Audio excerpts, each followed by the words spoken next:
Welcome back to the Placeholder Podcast, everybody. I'm Caley Fretz. We got a great show for you this week. We got a lot to talk about. We got Dave Brailsford stuff. We've got a little more Pluga corner. We got a Kit cyclocross corner. That's fun. Joining me today. Thanks for having me. Would you say you are the hunter or the hunted, Kit? Well, in cyclocross terms, I feel hunted right now. We've just chucked this one on you. Jonny Long, are you the hunter or the hunted? I keep trying to pin cyclocross corner on Kit, so maybe in this instance, I'm the hunter. Could be. And Dane Cash, hunter or hunted? I feel like it depends on the day. Today I'm feeling good. It's a hunter kind of day. I'm glad to hear it. We're going to talk a little bit more about, that quote, basically, which was from Ineos, I think in the last, 24 hours. We'll talk about that a little bit later in the show. Before we get into the actual show, though, a couple little things. First of all, I must mention the end of this show will have a members-only segment. We're calling it, Escape After Dark or Placeholders After Dark. Go with Escape After Dark. Basically, if you are a member and you're listening to the member feed of this podcast, you will get an extra 15 or 20 minutes or whatever it is of this episode. If you are not a member and you're listening to the regular free feed, then the podcast will cut off as normal. So the podcast is no shorter than it was before, no worse than it was before. But if you're a member, you get a bit extra, just to warn everybody right now. Another bit of housekeeping. I've got a pitch for you all. I want you out there, listeners out there, to join us in Belgium in the beginning of April. Now, no normal sane person would want to go to Belgium in the beginning of April, except for two very exciting races. Is that insulting to Belgium? I'll just say it's not. The weather's not particularly nice at the end of March, early April in Belgium. Anyway, we're doing a super cool trip right for the classics. So Paris-Roubaix in particular. It's 7 nights, Monday the 1st to Sunday the 7th of April, based in Kortrijk. We're going to ride with Johan Museu. He's going to teach us how to ride cobbles. That's going to be awesome. We're going to do a bunch of rides with sort of significant points of interest. Head to Bruges, the famous Flandrian Mures, the Tour of Flanders Museum, the Kemmelberg, etc., etc. And then on Saturday, you're going to have entry into the Paris-Roubaix Cyclosportif, which is super fun. And then we'll head over to the women's Paris-Roubaix finish. And on Sunday, we'll do the men's Paris-Roubaix. Fully supported, transfers from the airport, bike hire, bike assembly, everything you possibly need.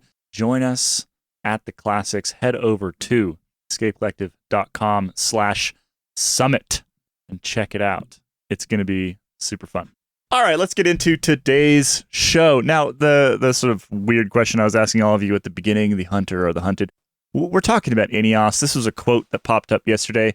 All right, so Dane, is Ineos the hunted or the hunter? What's happening right now? Where are we at? Yeah, so according to John Allert, who is their CEO, and that's, of course, with some recent changes to management, they are now the hunter, because in the past, I think they saw themselves as being hunted by the rest of the peloton because of their status as, sort of the top GC team out there. Obviously, for the past few years, we've seen that they are not the top GC team out there. They might not even be the second GC team out there these days. And they're hunting now. I don't love this analogy because the hunter is also like the lion and the hunted is like the antelope. So we got some confused metaphor here. Kelly, as someone who works in communications, I think you should be able to see here that the CEO is spinning this in a positive way.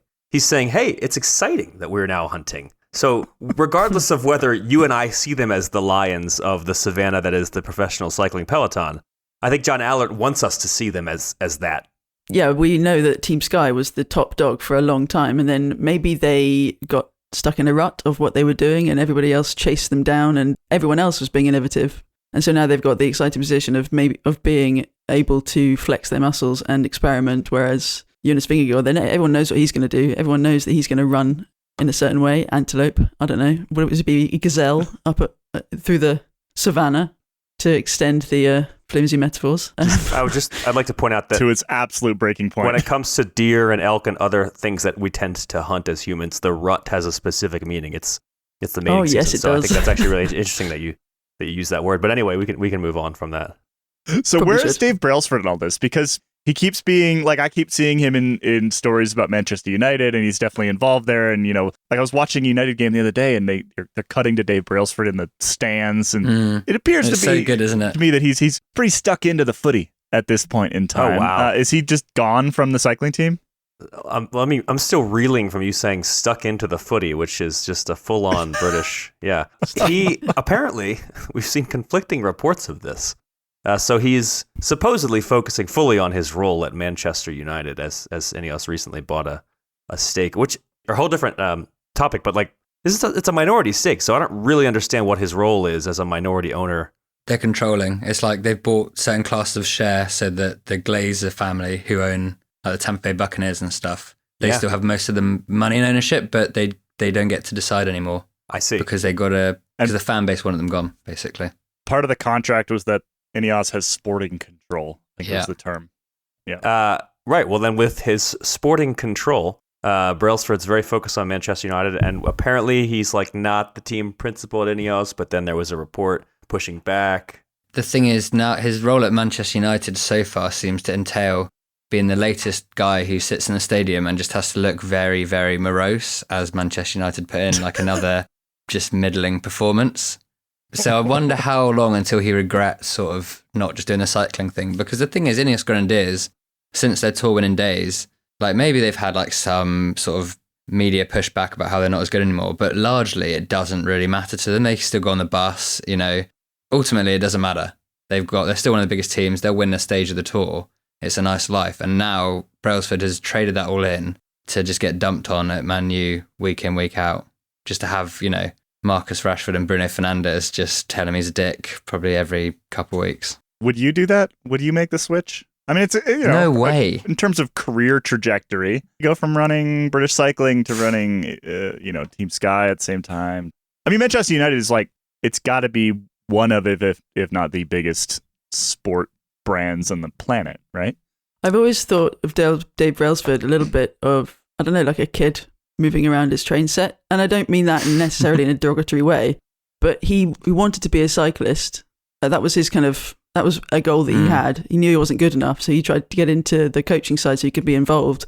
Turned out he was a pretty damn good coach before he started doing the more managerial side. So, in the year that Bradley Wiggins won the Tour and an Olympic medal, and a bunch of, the track team had an enormous amount of success too. Bradley Wiggins won the Sports Personality of the Year award, and Dave Brailsford won in the UK. This is quite small on the international scale, but he won Best Coach of the Year, which was quite a coup for cycling, especially in a and they country got so dominated by. Yeah, exactly. Yeah, and then fairly recently, I think was it timed with the Ineos money? They started to work with now somebody who's better versed in football might have to correct me here, but the Nice football team was a kind of a minor play thing that they started to get involved with. So yeah, I don't know. I think frankly, I've definitely been guilty of throwing verbal stones in his direction, but I think I've got respect for him for chasing what he wants to do, and he's a kid in a candy shop, really. The question is, what sport doesn't care about jiffy bags? Yeah, football. All other sports, I would say. I mean, seriously, but yes. Every other sport. No, like cross-country skiing cares about other Olympic sports jiffy care. bags. Yeah. The thing is, you got to ask, is it going to make him happy? Like, I'm not overly concerned with Dave Brailsford's happiness, but know when to fold your hand. Like, you've got to this point, you get to just go to any race you want. Like, you don't have to go to like Dwars-Vlaanderen. Like, you don't have to go to that if you don't want to. You can just go to like Milan-San Remo or the Tour or the Giro and just pop in and pop out and just have a nice life while other people do all the work. And you can just sit there and just like, if it goes wrong, shout at people. If it goes well, appear in the Roubaix Velodrome and take all the credit. Like, he had the perfect setup, and now he just gets to hang out with Eric Ten Hag. The life of sort of like following the peloton around to these various races it's a cool one. I mean, I would just purely that I would take that over just kind of bouncing around England. Yeah, and I guess like Champions League games. Adams. Maybe you go to the continent, but like, when is he going to get a chance to go to Calpe, with Manchester? Like, how often is he going to go to these cool Mediterranean spots that people race bikes in? That, to me, that's a big draw for the cycling world. He gets his projects and he runs them, and then he gets bored and he goes and writes another story. I mean, he's written some pretty good stories to this point, so maybe he'll turn Manchester United around. I don't know. Do a Ryan Reynolds. Hope not. Do you think that's what he's envisaged? He watched the Wrexham documentary and was like, I could do that. Yeah, I could win an Emmy. I could do that, and then I'll launch like a tequila brand, and then everything will be great. All right. That's enough about Brailsford. Yeah, I frankly, I don't think we're going to talk about Brailsford in cycling that much this year. That's kind of why I mention it. Is he seems to be sort of fully stepping outside, and this is a name who, as a reporter for the last 10 years, I probably stood outside a Sky or Ineos bus more than just about any other bus in the paddock. At the Tour every single year, I probably talked to Dave Brailsford more than any other GM by a pretty long ways. The only exception potentially being like Vaughters, because he would come and find me. And Brailsford definitely was not coming and finding me. Yeah, it's a weird thing. It's a bit of a changing of the guard. We get retired riders that move on and move into director roles or just disappear entirely, and this whole new crop of athletes. But to have sort of this big GM shift, I think is it's equally interesting for anybody who pays attention to sort of the back end of the sport and the way things work. So I don't know. Good luck, Dave Brailsford. Have fun. Looks like the worst job on the planet. I'm with Johnny. I would have stuck around in cycling, but also he's probably going to get paid a lot. So congrats. All right. Let's move on. We got a bunch of other news to chat about. A couple funny little things here. Should we get into Kit's cyclocross corner? Kit, is there cyclocrossing happening right now? Yes. all I know is that Wout van Aert rode a bike without a seat, a saddle, and Mathieu van der Poel smashed himself into a pole. That's what I know mostly from watching Cosmos videos. And then into the barrier, mostly from watching Cosmos How the Race Was Won videos. It was actually, as much as we joke from time to time, it was a very good weekend of cyclocross. And I say a weekend, this weekend it was very much just a Sunday, besides Michael van Turenhout's adventure. Michael van Turenhout won in Zonnebeek on Saturday, one of the few top pros who made the decision to race both races because it's quite a big ask to get from, get down to Spain in time for the race. But yeah, so it was the second year running in Benidorm, and it was a very different race to what we've been used to in the past couple of weeks. Very dusty. There was a little bit of moisture, but it wasn't properly muddy. And it was the last time that we had the big three, Mathieu van der Poel, Wout van Aert, and Tom Pidcock. And on the women's side as well, Puck Peters, Fem van Empel, and Celine del Carmen Alvarado.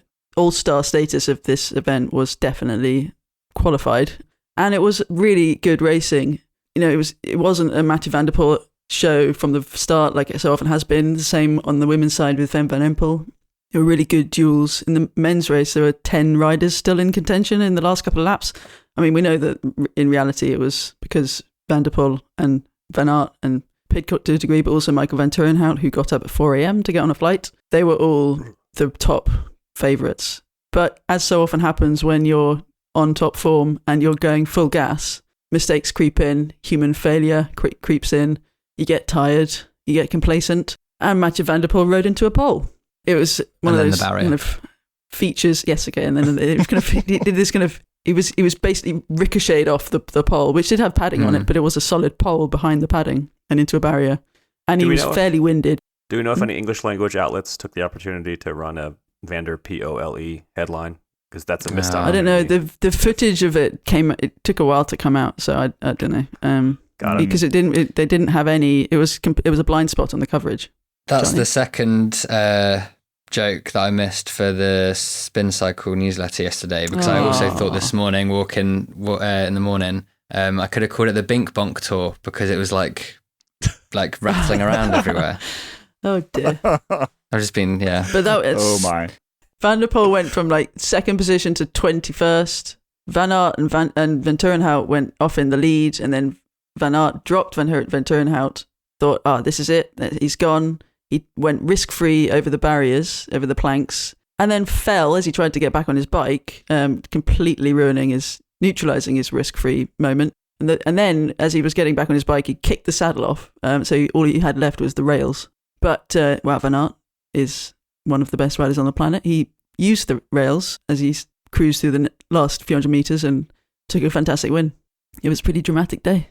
I would say I like the races at Benidorm. I like the fact that we've got some cross that's not in the Netherlands or Belgium. Like it's all sunny and warm down there and lots of sand, and it looked quite lovely. Shout out to Cooper Wells, local here in Durango, son of Olympian Todd Wells. They flew over. I only know this because I follow Todd on Instagram. They flew over and Cooper, I think, won the under 10 race. So congrats. Under 10? 10 race? Yeah, he's cool. like faster than me. He's a monster. Cooper, he's kind of legendary here in Durango. Anyway, congrats to Coop for, I think he won the under 10s. You know, Pro Cycling Stats doesn't run the results for the under 10 for good reason. cross, so I'm not entirely sure, but it certainly looked like that, and regardless, looked like he was having fun, and he hopped the barriers. This is a 10-year-old hopping barriers. It was badass. So well done to Coop. If this were American football, like he'd already have a scholarship to Alabama. We would know everything about him. He would have multiple websites with many pages of data on him. It's a good thing we're not. Is he the cycling equivalent of Baby Gronk? Are you aware of this other child? The connotation of that, I think, is maybe a little bit negative because Baby Gronk is like... Because he's fake, isn't he? He's not actually an athlete. Yeah, sorry. No, I mean, he's apparently like a good... Anyway, we're getting off topic here, but kind of. Yeah, you know, he's like... Coop's a good athlete. He's going to be a good athlete, and it's fun to watch him race. He shows up to the local cross series here and beats adults on a regular basis. So. What I respect about him, like with other American cyclists and athletes like Quinn Simmons, is that they have 2 surnames for both of their names, because you don't really get that in other places in the world. Before we move on from cross, Kit, though, who won the women's race? And did anybody? Well, in a similar fashion, it was a duel to the end, and Fem Van Empel and Puck Peters got rid of Alvarado on the road climb, which was a great feature. And Fem Van Empel ultimately elbowed aside Puck Peters and out-sprinted her in the final short straight. It was another fantastic finish. Enjoyable. Thank you for your cyclocross corner, Kit. Let's move on to... We have 2 sort of funky little stories here. We're just going to hit these really quick. Johnny, why did Jason Osborne abandon the Tour Down Under? Because he got left behind, Caley. He was at the top of Wollonga Hill on the first time up, I believe, if I'm remembering this correctly.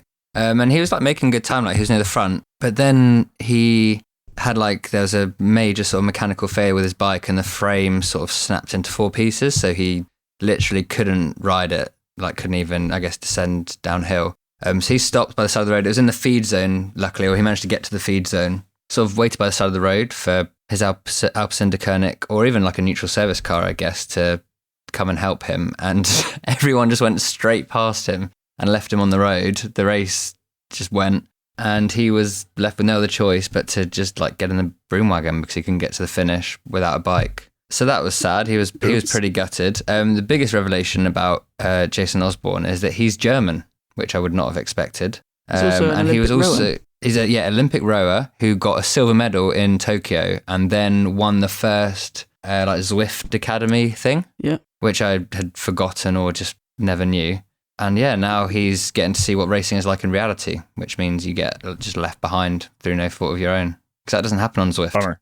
Doesn't happen on Zwift. I think it happens sort of surprisingly often in pro cycling. I bet we could pick up additional stories of riders just getting left places. I've definitely heard of, for example, riders just getting left on the side of the road at Roubaix, and there was the Colombian kid at the Worlds in Harrogate. Yeah, exactly. Colombian kid at Worlds. It happens, because the cars are flying past. They may not see people. Happens pretty frequently. Finally, Bart Lemon.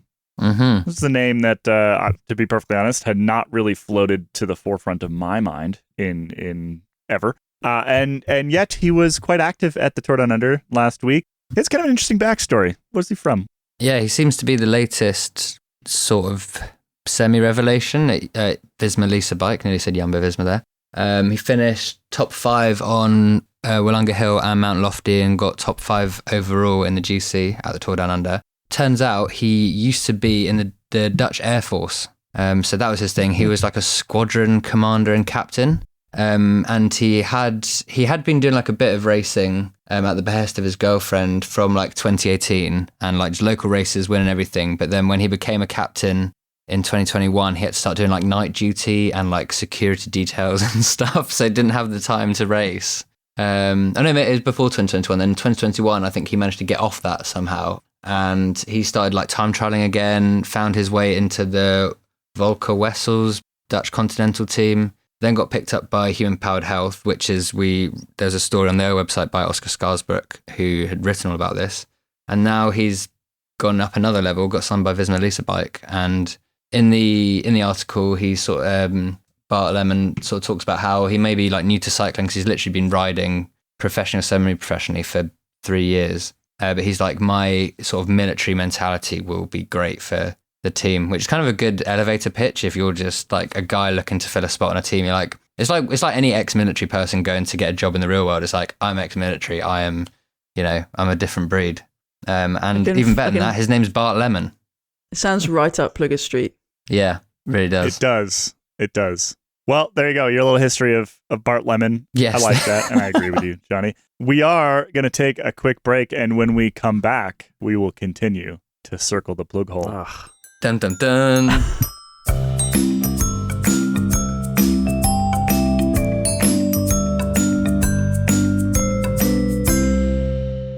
Welcome back, everybody. It is time to circle the plug hole. This is becoming a weekly segment. I think we will try to stop at some point. We're going to cut ourselves off cold turkey, but we got to do one more. All right. So there was a fair amount of chatter over on the Escape Discord about last week's show, where we were talking a whole bunch about, well, just transfers and trades and how other sports work, and in particular, sort of the U.S. models versus the European models and things like that. Richard over on Discord had an interesting comment that got us thinking. So here's the comment. The draft, meaning like drafting athletes, is probably the thing that looks the craziest to everyone else in the world. You're 18 and want to turn pro. Okay, you're allowed to sign for this team, but no one else. That sort of completely closed shop business model is illegal basically everywhere else.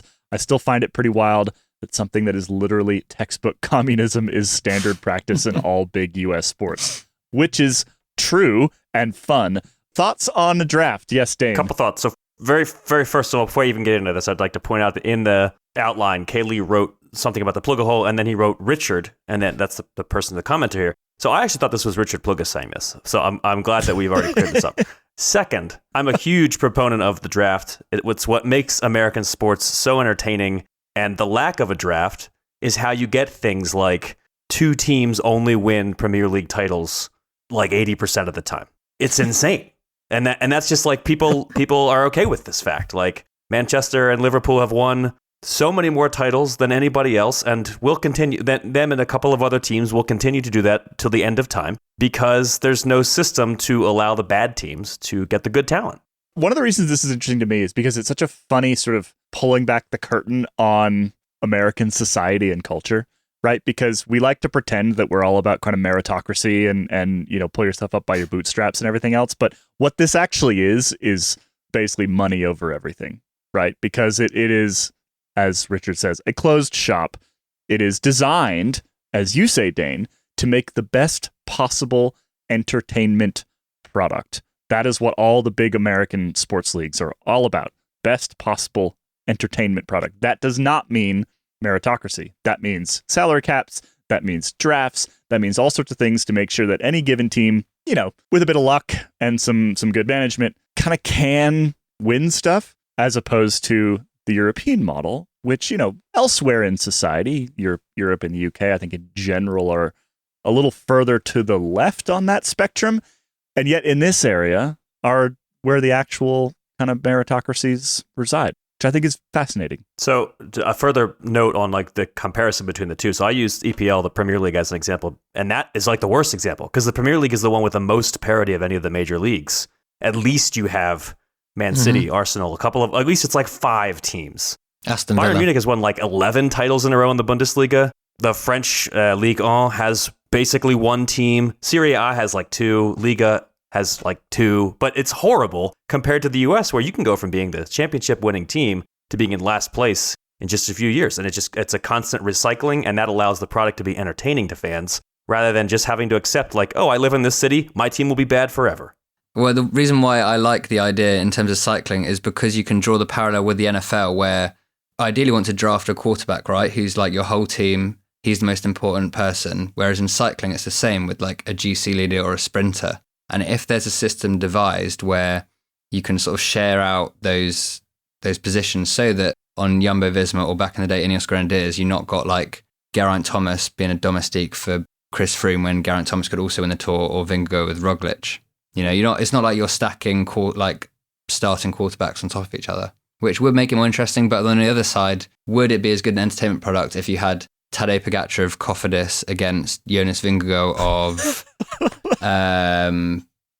Heck yeah. Yes. Burgos BH That would be amazing. Oh yeah. or Movistar? That would be Burgos amazing. B8. So think about like last year. Think about the like 2023. You got a draft at the end of 2023.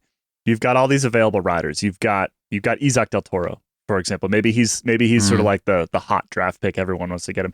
Under the sort of US system, for those who are not fully aware, Dane, who would get, first draft pick? The funny thing is, who would get Isaac if we're Del just going to Toro? talk about World Tour, I think it's actually Astana. I think Astana was at the bottom last year, which is kind of funny. Ooh.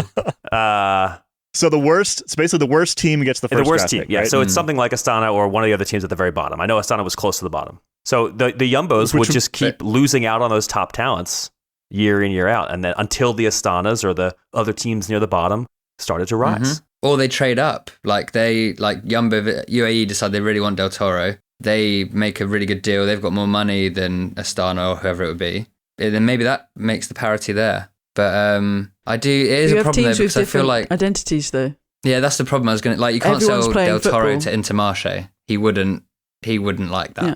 Too bad. Especially now that so if Astana picked Del Toro for this season, they'd be like, oh shit, we've got a sprint train. And they would be completely, they're playing the wrong sports. Well, they would just pick a different rider then. I mean, this happens in American sports. If you already have... I'm learning a lot. I don't know pick anything about you what pick guys are for talking both about. talent and need. That's true, So, like, yeah. if you already have your sprinter, you wouldn't pick a sprinter. What about tanking? Would you have tanking then? I don't Would you think tanking's purposely that have, big of a like, problem. all of Astana finishing? Basketball's the one that has a real tanking problem. I think the other sports don't have as much of a tanking problem. That's true. If you combined it with a more frequent promotion relegation where there was, you'd get booted out, then you can't really that tank. would That potentially would be solve good. the tanking problem. Yeah. Can you define tanking for our listeners who don't know what that Sorry. is, and for me? Tanking is intentionally losing. It's just accepting that you're going to be... I guess that might be what it is. It's a real spectrum, though, because it's like you might accept that you're going to be bad for a few years, and that's not really tanking. Tanking is more like, we want the number one pick in the draft. We are going to try not to win a bunch of games so that we can get the very bottom of the barrel. Imagine if an amazing French GC guy comes along and then doesn't get drafted to a French team. It would be chaos. Yeah. Yeah, but wouldn't it be great if Arkea Samsic got to have Tadej Pogačar on their team so that somebody could win No, the Tour de France for I don't them? think it That'd be would. Sweet. I think it would suck. I think it would take away so much from Tadej Pogačar's essence. Are you kidding? They have the best marketing, Arthurian legend. Yeah. So are we in favor of a draft or against a draft? Yes. Despite better judgment, yes. So this fall sometime, like October, we should do a draft. Oh, that's a great idea. Right? Oh. Like each of us should be responsible. Like everybody on staff is responsible for a team. You have to decide which, we could just like open up First Cycling or Pro Cycling Stats and sort of find the best juniors and do a mock draft. Like I'm looking through the youngest riders list on Pro Cycling Stats right now. There's lots of really interesting riders. A lot of them are riding currently for like continental teams. So maybe that's where we kind of look. What would like be junior development programs and Conti teams. What would be even better? I think this is how the IPL, which is sort of the Indian Cricket Premier League, works. Is that I'm pretty sure they do a draft every year for the players. So because it's like a limited tournament, then every player's up for grabs every year. I think that's how it works. But if not, it's still a good idea. So then, because like it doesn't really matter who you ride for, right? It's like just sponsors on a jersey. I mean, yeah, sure, there's different team managers and different like vibes of the teams, but every single year, all of the riders could be up for grabs. And then depending on where you get selected in the draft, that's your salary. And then that's how the teams are formed. And that would be actually a way better product to do amongst ourselves rather than our research. jobs would be an absolute nightmare over Christmas. Oh, yeah. Can you imagine?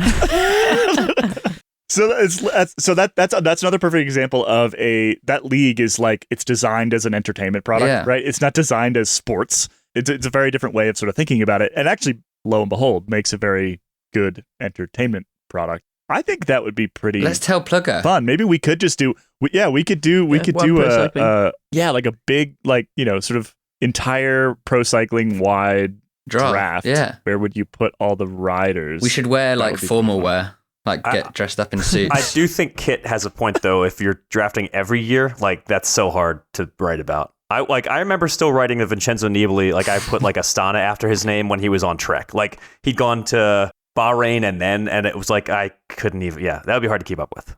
It would make That would be races super fun. so. I mean, you look at obviously Sam Welsford is an anomaly in this past Tour Down Under, but every year there's a bit of a kind of warming up period for teams. It would be completely change the sport. Yeah, I mean, Well, it's kind of screwing my head slightly, the idea that all those however many hundreds of riders could in different jerseys every year. What I'm interested in is the trading thing. I think that sounds fun. The trading riders. I think that I like the idea of, who would you, Tim de Klerk, who would you trade him for if you could, or I don't know, Primož Roglič, evidently Kian Uterbrooks, but that sort of thing, that kind of, I like that game seems more fun and maybe more palatable to me, a little bit easier to get my head around.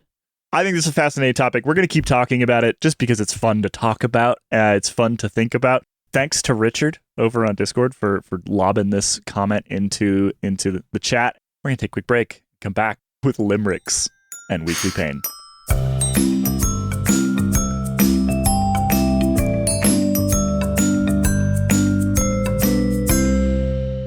Welcome back, everybody. It's time for some weekly pain. We're mixing it up a little bit this week. We're actually going to have two games. We're going to have a game of categories like we have over the last couple of weeks. First and foremost, that is going to be for the full 3 points. But then in addition, we'll have a little extra. I have 4 cycling-related limericks. This is a game stolen straight from a radio show in the U.S. here called Wait, Don't Tell Me, by the way. Our contestants here have to give me essentially the last word in the limerick. So I'll read them and then they will have to guess what that word is. If they get that word correct, they get 1 bonus point. There are, in theory, 4 points available for somebody today instead of just 3. We're going to kick off with our regular game of categories here. All 3 of you are competing. You have to give me a name that fits this category. If you can't name one, goes on to the next person. If all 3 of you can't name one, you're all back in. All right, so here's your category.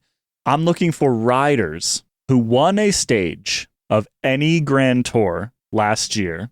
That is Giro, Tour de France Femme, and Vuelta. Both Giros, I should say. Solo. Oh. So a solo victory. There are about 30 of them. And again, we're talking across the men's and women's pelotons here. And then actually, I've just decided, because I make the rules, I'm going to offer an additional bonus point today if you can give me the longest solo win in a Grand Tour. Basically, who is solo for the longest at the end of this game. So let's kick off with Dane. Give me a name. You said Grand Tour, right? Yep, Grand Tour. So again, both Giros, both Tours, and the men's Vuelta. But like how solo was. So if there was a time gap, and there was no other rider in the group, Jonas Vingegaard. Yeah. Correct. Kit. Sepkus. Correct. But only by like a second. I was going to say that was a small. I'm going to go with Felix Gall. Nice one. Yep. At the Tour. Dane. Annemiek van Vleuten.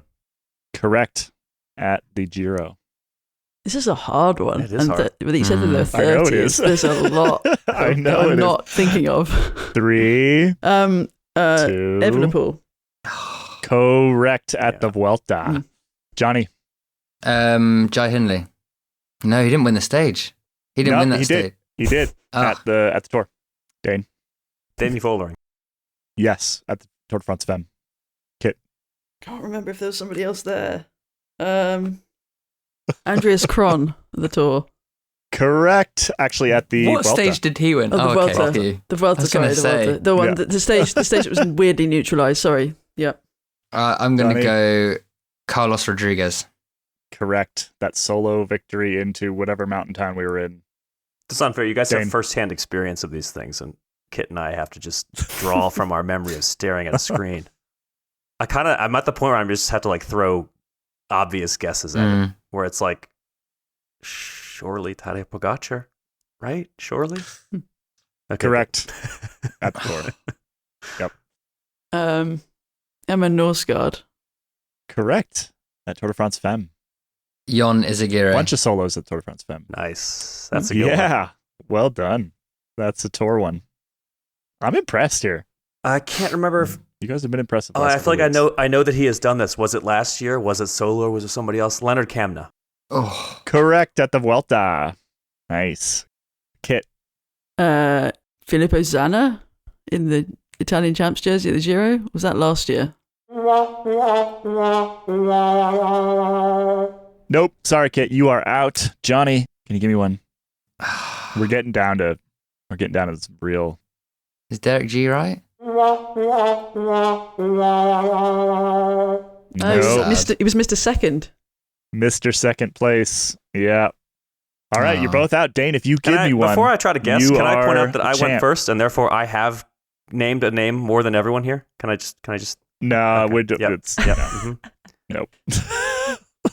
Did Victor Lafay win at the Tour de France? Oh, Dane wins. Victor Yes! the Lafay 12th century again by villager like, himself. by like 10 meters or something like that with the solo. Yes, congratulations, Dane. You win all 3 points. That was a good. one. You else- guys did a great job That there. was- Who else was in Great the job. list? Let's see. I wasn't removing them as we went through, but Herrera. That was good, Caley. You guys got all Nice Spanish. you got- Yeah, good one. Thank you. You guys got all the Vuelta ones except for him. Tour was Gall, Poles, Rodriguez, Kwiatkowski, Oh, Izagirre, Woods. Oh you my guys God. got Pug, Hindley, Lafay, Adam Yates, Yates, yeah. technically by like an inch. That was a sprint. by Bailey like a solo. second. Yeah, but it Counts. if there was a time gap, it counts.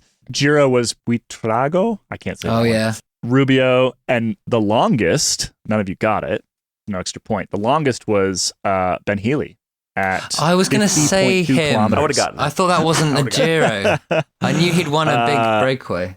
And then Davide Weiss. Goddamn Derek G. And then Tour de France Femme was Vollering, Norsgaard, Bauernfield, Fiend. I always say that one wrong.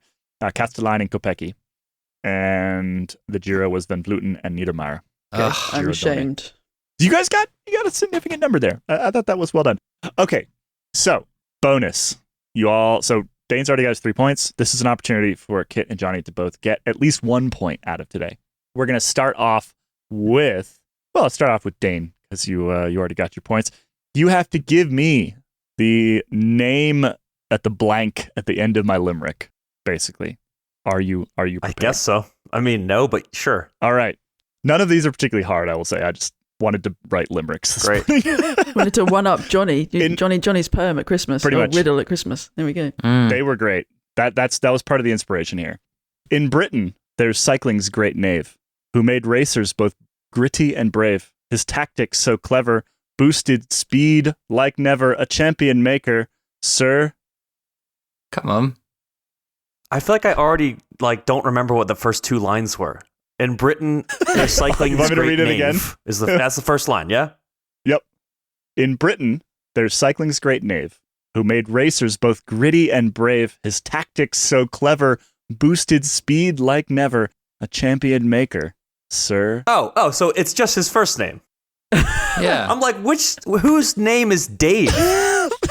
Dave It B. doesn't have to I be got like a it. All right, factually Dave accurate Brailsford. limerick. Sorry, I get it now. I understand now. Thank you, Sir Dave Brailsford. All right, bonus point to Dane. Well done, well done. All right. Again, these are all in the news this week, I should say. The answers to these are in the news this week. Let's go to, I think this is a good one for Kit. From Norway, a cyclist pushed off. In the Tour, he was never that soft.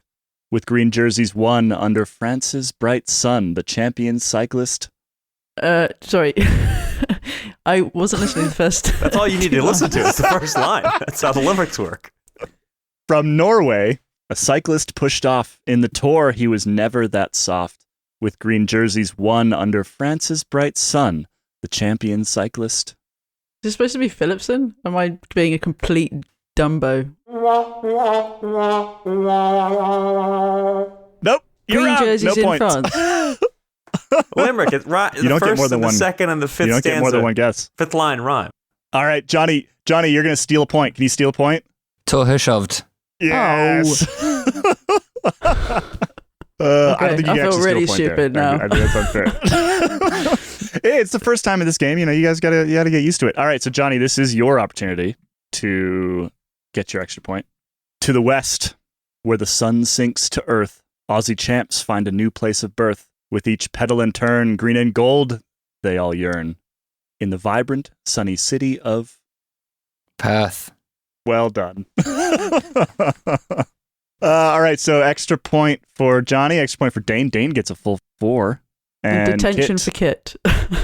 walking out of here with nothing. There's one more opportunity. We'll give you one more opportunity to get a point, but it's going to be in Escape After Dark. For all of our members, stick around.